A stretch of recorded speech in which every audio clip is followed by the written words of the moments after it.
To add the Spectrum TV app to your Roku device, start by ensuring your Roku is connected to the internet and turned on. Go to the Roku home screen and navigate to the Roku Channel Store. In the Channel Store, click on Search Channels and type in Spectrum TV using the on-screen keyboard. Once you have typed in the name, select the Spectrum TV app from the search results. Click on Add Channel to install the Spectrum TV app on your Roku device. The installation process may take a few seconds to complete. Once the installation is complete, go back to the Roku home screen and locate the Spectrum TV app. Click on the app to launch it and sign in with your Spectrum username and password. If you do not have a Spectrum account, you can create one on the Spectrum website.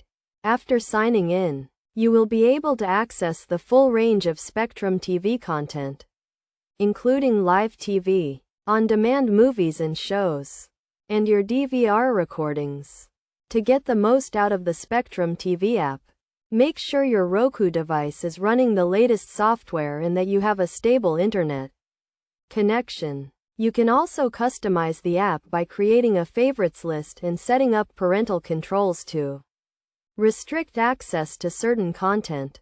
By following these steps, you can easily add the Spectrum TV app to your Roku device and start enjoying your favorite TV shows and movies.